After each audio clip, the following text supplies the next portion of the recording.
bitewe n'ikirego arega cyo kwihesha ibyundi ukoresheje ububasha wabwa n'umurimo ukora cyangwa se n'umwuga w'ivugabutumwa. Dufite abantu benshi rero nabo bagiye bihesha iby'abandi, hari n'urutonde runini cyane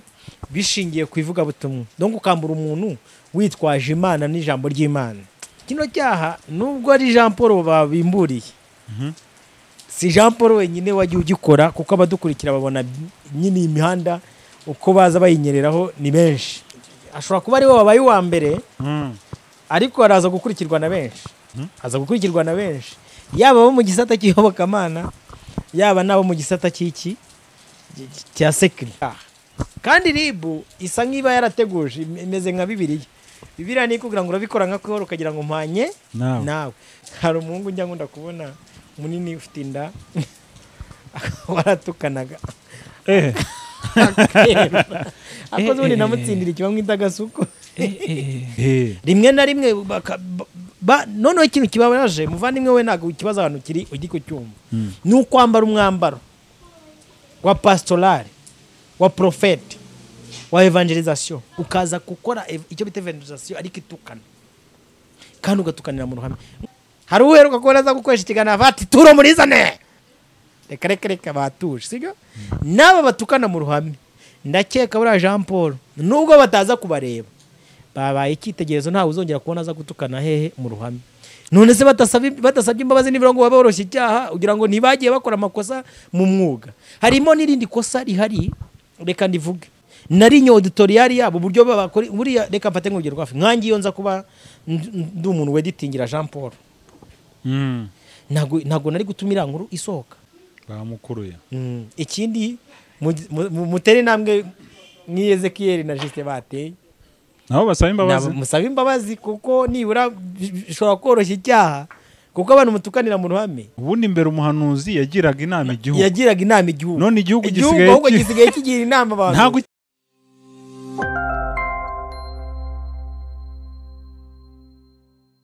Yes, reka nanjye ngusuhuza dukurikiye ku Isezerano TV. N'ibyagaciro bikomeye cyane kuba garatse kubana natwe umwanya nk'uyu nguyu.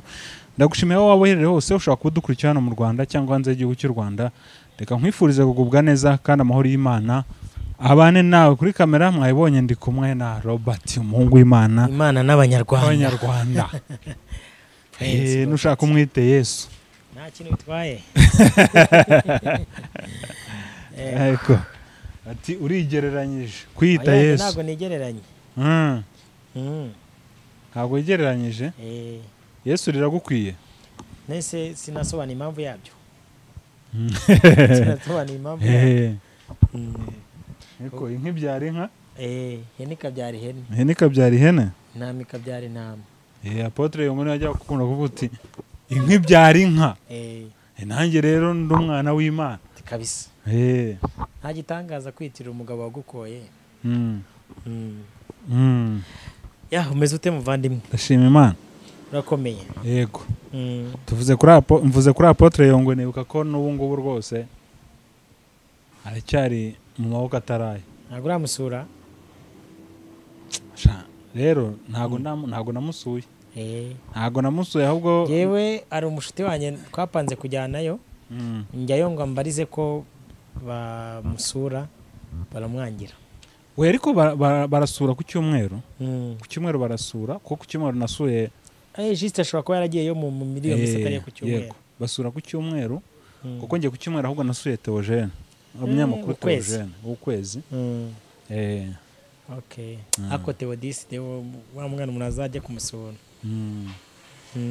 Yego, ariko nyine nuko ariko urumva rero reka wa mugani ibintu tunabigaruka. Urumva aba bantu ko ari yaba Yongo twari tuvuze, yaba Theogene ukwezi, hari n'undi wiyongereho witwa Jean Paul Mundeneze. Ewe bamujyanye ejo bundi kuko yagiye kwitaba ku wa mbere. Twamenye makuru y'ejo. Oya yagiye ku wa mbere nibwo rwose inkuru zaragiye kuvaho. Ariko urumva yanagiye yakoze ibiganiro yango yari abizi. Yasezeye nuza Emi aramubwira ngo gishobora kuba ari icyanyuma. Ase ko nabonye ashobora kujyaho benshi. Niko bibona. Nkurikije ikirego icyo nari mvuze nuko aba bantu ibyaha byose basa nkaho bakurikiranyweho byose ni ibirebana n'imihanda yacu kabisa. kuko yaba Apotre Yongwe nubwo umuntu atazi dosiye ye neza ariko muri bimwe icyo nuza Bitseri yavuze akenshi n'undi Yongwe umurimo mwinshi awukorera hano kuri iyi mihanda yaba Jean Paul Nkundi neza yego nawe nibirebana n'iyi mihanda we ngira ngo iriya video ikisohoka abantu bose barikanze bahise bavuga ati sha Jean Paul no kabisa wagiye ugarukira yari ari gukomanga yo rwose Jean Paul amaze umwaka wose asa nkaho agenda agakomanga akagaruka akongera akagaruka rero iriya video igisohoka avuze ni sha iyo nigucika umuntu wese yabibonaga ko yaba na Theogene nawe nubwo we bitandukanye n'iby'aba bombi yego ariko kuko we twaraganiriye yambwiye dosiye y'ukuntu imeze nawe ni ibigendanye kuko urumva ni n'umunyamakuru yego n'ubundi ibijyanye n'umwuga ni ibigendanye n'umwuga yego na kese ye nayikurikiranye cyane ndeba n'icyaha bamurega harimo icyaha kitagize icyaha ariko burya nyine ngiye sindi umucamanza ntago reka tuzajya ubutabera bwacu turabwizeye sinkora n'inkuru z'ubutabera ntago byo mbizi reka twe no kubyinjiramo cyane nta mpamvu gusa twari tuvuze tureka tuvuge twibaze kuri izi nkuru kubi ibyaha bikorerwa kuri iyi mihanda cyane cyane ture kuri ibi bya Yongwe kuri iyi kese ya Apotre Yongwe kuko isa nkaho ifite abandi bantu benshi ishobora kuzagiraho ingaruka bitewe n'ikirego arega cyo kwihesha iby'undi ukoresheje ububasha wabwa n'umurimo ukora cyangwa se n'umwuga w'ivugabutumwa dufite abantu benshi rero nabo bagiye bihesha iby'abandi hari n'urutonde runini cyane bishingiye ku ivugabutumwa donc ukambura umuntu witwaje Imana n'ijambo ry'Imana ni benshi kuri iyi mihanda twagiye tubona ama message y'abantu bari bakoze n'urutonde bavuga ati nago bihira abangaba kandi nyeka ribu mu mboni zayo uriba yicecekeye ejo ushobora kuzajya kumuti kanaka bamucakiye kanaka uyu munsi ari mu maboko ataraye babagenda step by step hari indi rero ishu yaje ku rubanza rwa Jean Paul nabonye ari kuregwa ibyaha bigera muri 3 ariko hari icyaha nshaka kugarukaho icyaha cyo gutukana mu ruhame ukoresheje imbuga nkoranyambaga yego kino cyaha nubwo ari Jean Paul babimburiye si Jean Paul wenyine wagiye ugikora kuko abadukurikira babona nyine imihanda uko baza bayinyereraho ni benshi nuba ko Jean Paul yabaye igitambo cy'abandi se ashobora kuba ari we wabaye uwa mbere ariko araza gukurikirwa na benshi yaba abo mu gisata cy'iyobokamana yaba nabo mu gisata cy'iki cya sekiri nko mu minsi yashize twabonye induru yari yabaye y'uwitwa Team B sinzi niba we ntabwo ujya ukurikirana imihanda rega hari uwitwa Bruce Melody n'uwitwa The Ben rero bakoze ngo icyitwa Team B bahora bashyamirana sasa hari numvishemo byaje ngo nabakoce Gael nabakoce Gael birimo na telefone ngo iPhone harimo n'ibintu byo kurira n'uwitwa Diramani urukumva ariko harimo n'umunyamakuru ufunzwe yes kandi azira ngo ira telefone voilà n'uwitwa Diramani nyine bamwita exidila rero hagiye hagaragara abantu kubona baje ku mbuga nkoranyambaga gatukana pe birofisiyero ntibamenye ko gutukanira ku mbuga nkoranyambaga bigize icyaha kandi ribu isa nk'iba yarateguje imeze nka Bibiliya ni kugira ngo urabikora nka ko ukagira ngo mpanye nawe ubuyobozi bukuru bwa ribu bwagiye butangaza ko bati nyamara ibi byaha bikorerwa ku mbuga nkoranyambaga birimo guseranyiriza mu ruhame bigize icyaha abantu bamwe bakabirengaho Murangira akunda kubivuga abantu bamwe bakabirengaho ako ni Dr Murangira akunda kubivuga umuvugizi wa ribu rwose Bitseri akunda kubivuga ati hari abantu baza hano ku mbuga nkoranyambaga bagatukana hari umuhungu njya nkunda kubona munini ufite inda waratukanaga akoze ubundi namutsindira ikiba mwita agasuko aratukana neza ku buryo ajya ku rwego rwo gutukana ukibaza noneho namaze iminsi mbona abapasiteri benshi bagiye batandukanye hakaza hano ukabona aratukanye n'umushumba we ariko wenda rero mugani reka tugaruke ku gisata cy'iyobokamana aho ngira ngo mu mezi nk'atatu ashize anatanu amezi 3 rwose ashizeho byabaye ibindi kabisa kuko inkuru zose zari mu gisata cy'iyobokamana zari induru gusa icyo bita induru ugasanga umuntu w'umugabo araje ntatinye kwita mugenzi we ngo ni ikigori mu ruhame undi ati ni umusinzi undi ati ni umujura buriya iyo ufashe umuntu ukamusebya mu ruhame buriya niba ariko sari biribaho nukuza ukavuga ngo kanaka n'umujura orero mu ruhame ubushinjacyaha butagize gute butarabimushinjije tanga se ngo icyaha cy'ubujura kimuhame icyo gihe uwo muntu umusebeje ku manywa y'ihanga ahubwo nkibaza urwego rw'ubugenzacyaha nyine Rwanda Investigation Bureau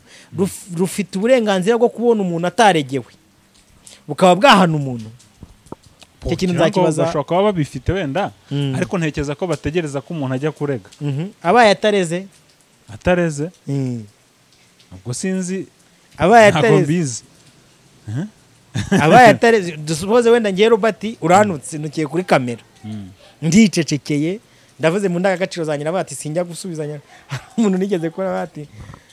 baramututse aragira avuga ngo nge sinasubizanya n'ikigoryi bwo nambaye ikigoryi sibyo aba ariko avuga ugaceceka ntujye kurega uri kumva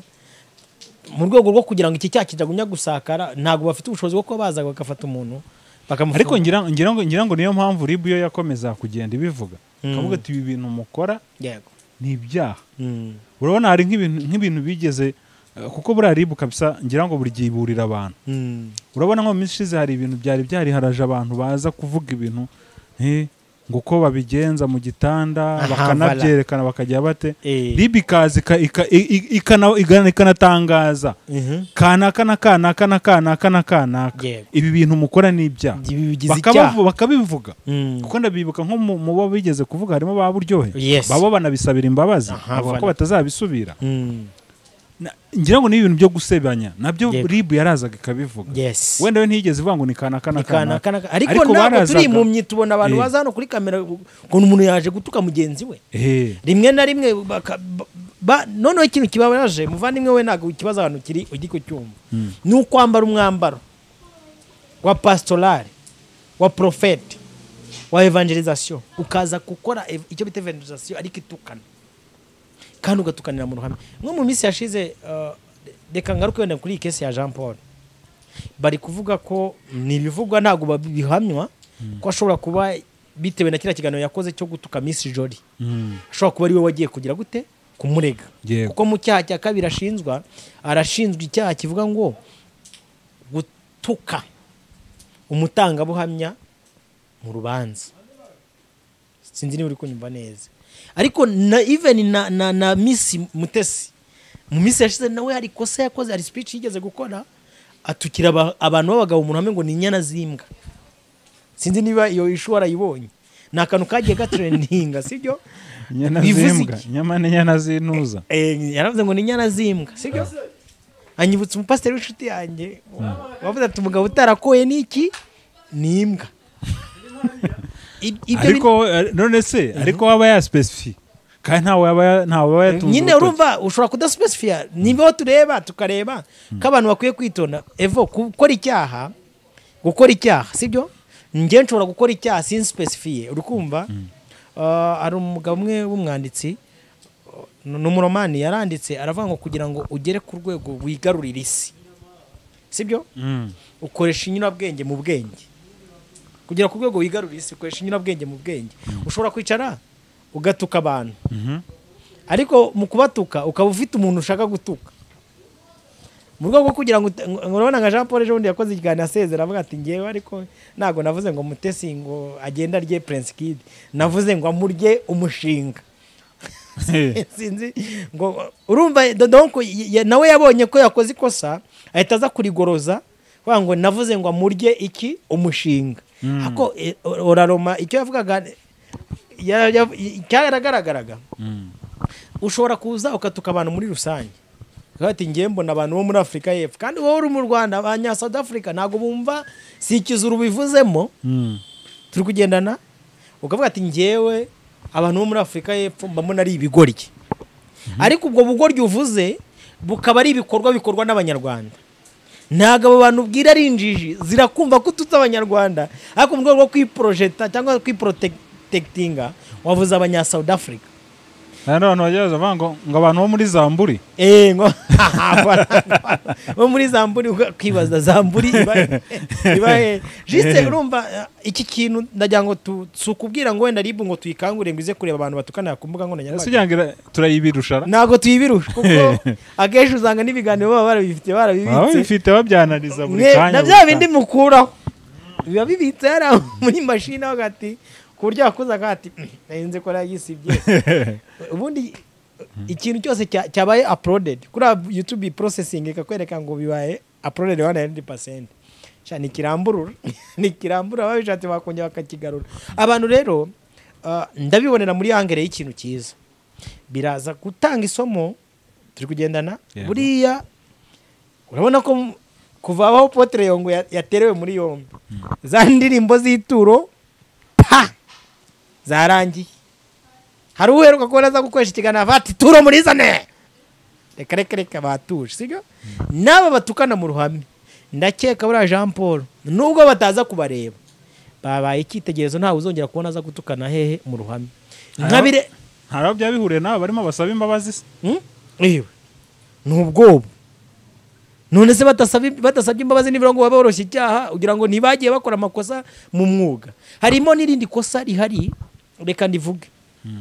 urabona ibi byaha bikorerwa ku mbuga nkoranyambaga bigize amakosa abantu bamwe baba batazi hari abantu bagira social media zikaba influence bakazikoresha kinyamwuga kandi atari abanyamwuga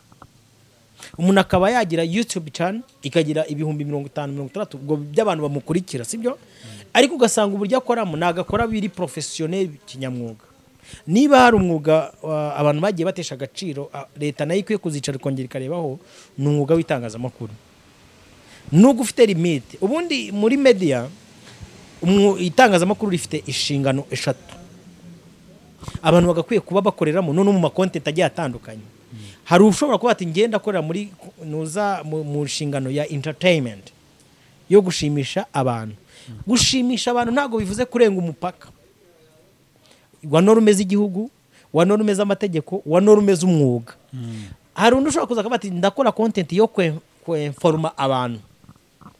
gukora information donc muri field zigiye zitandukanye ushobora kwenforma abantu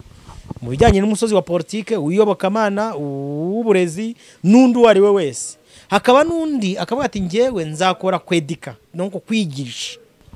nicyo itangazamakuru rimaze ariko uzanga umuntu araje yashinze social media iri influenced ni wamenya content ye ni vague ni yigisha ni entertaining urukumva ni inform nawe ntazi nuwamubaza nuza line auditorium y'ikinyamakuru cye cyangwa se yiyo social media iri influence ntayizi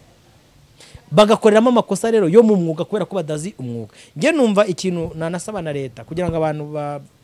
banyure mu bintu byiza bagakwiye gukora estimation bakavuga ati wenda umuntu ufite platform ikurikirwa n'ibihumbi 10 kuko buriya kugira platform ifite abantu ibihumbi 10 n'abantu benshi waba gushyira inyuma bangana no kuyobora umurenge buriya ni wicara ukavuga ngo ngiye mfite abantu 186 bankurikira ku ISEZERANO TV uzi ngo sa karere kose ni benshi abantu 100 ufite ubushobozi bwo kuba wakora ikosa rimwe wababwira rikaba ryakwangiza itegeko ry'igihugu sibyo leta rero ikwiye kwicara ikabati wenda nibura abantu bafite abantu 10,000 babakurikira nkuko YouTube yestimye ikavuga ati ngewe umuntu uzaba umupatina wanjye ni umuntu ufite abantu 1000 bagize gute bamukurikira kwati aba bantu bakwiye kugira information rimwe mu kwezi bakamenya ngo nibura babazane abahanga mu by'itangazamakuru babigisha bagati cyangwa se babahugure kuko hari amakosa menshi agenda akorwa swat nari auditorial yabo buryo babakora buriya reka mfate nk'urugero rwafi nkangiyo nza kuba ndi umuntu weditingira Jean Paul ntago nari gutumira inkuru isohoka cyangwa karagace ngo hari amakosa abantu bakora ugasanga donc niba wamaze kugera ku rwego ukora igitangazamakuru genda usaba ibyangombwa bibe bizwi sibyo icyo ni icyambere kabiri ubihe donc organisation umenye ngo chief editor wanjye ninde ese ndi editingira ese niba ni editingira donc kweditinga bimaze iki kuki umenya gushyiraho logo y'ikiganiro cyawe ukamenya gushyiraho topic y'ikiganiro na title kubera icyo utajya muri indani muri content yawe umenye ngo iyi mistake nakoze reka nyine moving ishobora kugira ingaruka kuri societe. Ese niba ngemba numva nanahana manye utukanira kuri kamera ariko nkanahana n'umunyamakuru nawe warekuye ikiganiro kirimo ibitutsi kandi azi ko ari ibitutsi. Ariko niyo mpamvu kenshi usanga iyo bagiye gukurikirana hari igihe bafata umuntu bagafata n'igitangazamakuru voilà na nyiri igitangazamakuru kuko ubundi nk'ibi bitutsi byinshi twagiye tubona kuri social media byagakwiye ahubwo usanga babizana muri highlight muri editing ugasanga babizanye muri highlight kugira ngo donc akurure umusomyi w'inkuru. Ariko dufite abana b'abanyamakuru b'abahanga bakora n'uyu gwenda utabonye uburyo ahugurwamo yagakwiye kugira icyo abigiraho. Ngewe kamfata urugero nkanjye mfite abantu nireferaho kandi ntago bakora ibifiridi iyo ndimo. Ngewe muri mu itangazamakuru nirefera ku muntu witwa Karinijabo nakana bita Karinijabo gafite channel yitwa Primo TV. Karinijabo uramwita kanasha kubera ko nsa nk'umubona nk'umuruta. Urasa Karinijabo bwa ko umuruta simbizi. Okay gusa byonyine Karinijabo mutoya uramuruta umukuru n'uweze ntago nzi ko isari niwe mukuru isa niwe muto. Uzi ko nzi ko bura Karinijabo ari we muto. Urumva musanye imbabazi ubwo nsanza neza. Urumva mwigiraho ubona ko ari umunyamakuru uri profession. Sibyo uyu mudamu witwa Scovia Mutesi azania mu mujyi rwose inkuru uri kumva ariko ukabona muruze nakasa mutwe ndakora ukabona nubwo arakasa mutwe ariko ziri professionnel. Hari undi mwana w'umuhungu witwa Gentil Gideon nirenganye n'urugero ndi gutanga kugira ngo abantu niba ugiye gukora inkuru manzi urebe wigire kuko ufate reference. Hari umuntu urusha sabe gutwika o kwisimbe ninde muntu wamurusha gutwika ariko atwika biri professionnel bijyanye n'umwuga. Ubwo iyo mvuga ibimba ngira ngo nibura n'abatumirwa batumiye mbere yuko ujya kwicaza umuntu umutumirwa wawe mwicaza umenye ngo uyu muntu akunda gutukana kuri kamera ntunajya no kumubaza utamubaza ibibazo bituma ajya gutukana. Arega hari igihe ubaza umuntu nigeze kujya kuganiza Pastor Claude ndamuganiza ikiganiro turinda dusoza arambwira tumbajije neza kubera iki nari nzi ko nimubaza gituma hari umuntu profeka buriya ngiye njya guhana najya guhana n'umunyamakuru mbere yuko mana uwatukanye. Hari igihe baba provoka kazanga ngo Pastor Jise yakuvuzeho gukena ati kira gicucu agahita agenda ni wowe umuprovotse. Ariko ushobora kuganira n'umuntu mukaganira bikarinda musoza ikiganiro. Rero aba bantu batukanira mu ruhame akabo kashobotse turajya twumva uyu munsi baje kureba kanaka bamukuruye. Ikindi mutere namwe nk'Ezekiel na Jise bateye nabo musaba imbabazi kuko nibura bishobora koroshya icyaha kuko abantu mutukanira mu ruhame ndabona bitaraza koroha. Ese ubundi ubona biterwa n'iki gutukanira mu ruhame ni kuza gutukana nabibonera muri angle ebyiri. Inda y'aba YouTube inda karabaye hari aba YouTube bagira inda nini cyo ni cya sumbajije impamvu. Ikindi cya kabiri ibirara byatorotse amatorero kutarerwa. Hari igihe umuntu aza akavuga ngo ni umushumba ni umuvugabutumwa ni evangeliste wamubaza ikibazo kimwe n'umunyamakuru mwiza uzi kubaza ati umushumba wawe yitwa nde ngo wabonye pasiteri wawe yitwa nde ngo urumva ngo nako ngo reka ngo ugahita ubona ashatse kubindikiranya ibyo bintu kuko ntafite umushumba ugize gute umushumba ntafite ahantu abarizwa arererwa. Uyu muntu rero udafite umuntu umurera arirera nyine arazana akavuga ibyo abonye. Icyo ni icyambere. Ikindi cya kabiri ni satani mu bantu. Mu bibazo byose uzajya umbaza ujye wibuka ko nzajya mvuga ko satani mu bantu. Hari igihe satani akoresha abantu ugasanga yabakoreye mukasanga ni satani uri kuvuga wowe ukajya ngo ni robot kandi ari satani uri kuvugira muri robot. Uyu nayo ni imwe mu mpamvu ishobora gutuma umuntu aza gutukana kuri kuko umuntu ufite indangagaciro wenda n'urugero za Gikristo cyangwa se za Kinyarwanda nta muntu w'imfuru ukwiye gutukanira na mugenzi we mu ruhame. Bibaho se natwe muri societe yacu iyo utambitse ugasanga umuntu umusinzi kazi cyangwa se umusinzi ari gutukanira mu ruhame wifata ku munwa cyangwa ukihisha. nese niba abantu badatukanira mu ruhame mu isoko kuki mwumva ko waza gutukanira kuri kamera ngo nuko abantu mutari n'ubundi abo bwira baraza kukumva. Iki kintu cyo gutukana rwose abantu basenga bakigabanya. Ariko Roba reka dukome urusyo dukome n'ingasire. Yego. Usika abantu baza gusabya abantu bagira abantu babasapotinga. Aha nkunda ko ukunda kureba kuri. Hari abandi bantu none se amakuru tuba tuyafite. Hari n'amakuru dufite. Umuntu araza akica ati ngiye baranshutse ngo nuke plaisir. Sibyo? Ngiyewe baranutse ngo nuke mutesi. Ngiyewe mutesi yaranyishyuye ngo nje gutuka kanaka. Turi kugendana. Nabyo bigize icyaha. Ushobora gutatuka umuntu uri kumva kubera ko udashaka gutukana kugira ngo society itamenya gutukana. Ariko ukajya gutuma Robert ngo naze kuri kamera gutukana ukamuha n'indonye, icyo gihe nawe niba bimenya nabwo iki kintu nacyo bazagikurikirana. Ariko hari n'abataba specifique. Kwaze abikore gutyo. Ukaza ukicara hano kuri kamera ukavuga Robert ukavuga amavu n'amavuko ukamumanuka kwere. Yego. Umuntu uri hariya abantu mutabyumvaga kimwe agahita avuga ati shati kigana wakoze kinkoza ahantu. Akiritura.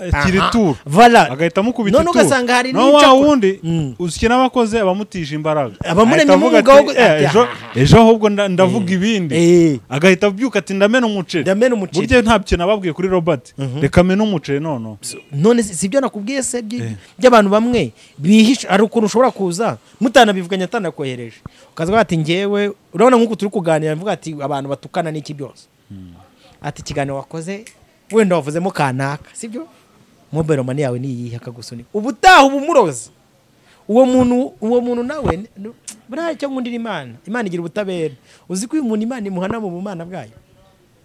nubwo society itapfa kumumenya nabo rero abo bantu nabo bigaye kuko ngiye bakenshi nagiye ndeba nsanga ari nawo mutego abantu batukana kenshi bagiye bagwa niwo bagiye bagwamo kuko abivuga ashobora no kubitangira yumva ari ibintu bisanzwe ariko agahita abona support none ubutaye akaza avuga ati ubwo bamaye senkani nimvuga ibirenze gashize bamaye mufuka w'umuceri uyu munsi bashaka kuma 3 abo nabo baba ariko nabo tubagaye munumva mu bibo muzusharira muki mwitorero arega buriya sureba ikibazo si public nta kibazo ifite public uyigaburiye ibyo ugihaye yakakira ibyo buriya gutanga amakuru reka mfate nk'urugero rwa hafi nk'abantu bo muri Korea du Nord kwa Kim itangazamakuru ryaho riba riri street kuri leta mu gitondo bavuga ati abaturage muhinge umuceri mwese bakajuka bahinga umuceri kuko ntago bigeze babona batoberwa aramukinisha siko yakora shisha misire ntago batoberwa ngo babyuka mu gitondo ariko tugezemo nayo nta nubwo tuzanishobora rega satani nawe afitemo ukuntu afitemo akaboko ejo nibwo ndi kwitegereza ndi kureba ino ntambara ya Israel na Palestine ndi kureba ukuntu abantu bajya ku rugamba mushuti wa abandi bafite smartphone bameze bake bakarasa isasu ari kuri cyerekana ati ngikiri igisasu bakabomora nk'imbere yawe akabona bagiye ngaho nyumvira iyo si igezwaho umuntu aza gushaka views mu ntambara Usara amafaranga barimo sana mu gitondo wakugezeho ugaterayo kamera amashusho bayagura nk'abagura amasoko naho yashyira ahubwo kaze ari umwana uba muri Israel kaze ndaza kugaza agiye kumfatira ntago yatinyuka urumva ubu buryo rero bwo gutukana mu ruhame iki cyaha nicyo nagumye kwibandaho ariko hari n'ikindi nacyo kibaho cy'abantu bitwaza imbaraga z'umwuga wabo. Jean Paul nicyo ari gushinzwa mu byashinzwa harimo icyo donc gukoresha imbaraga z'umwuga we sibyo wemera ko hari abantu benshi bahohotera abandi bitwaje umurimo n'umwuga bitwaje icyo bari cyo uzico ndico sha ibi bintu rero nabyo biraza kubakoraho ugasanga umuntu hari iterabwoba ndi mu gisata cy'iyobokamana ryadutse umuntu agakora amakosa mu murimo ngo ntago akwiye kuvugwaho kuko ari umushumba so ubizi hano kuri iyi mihanda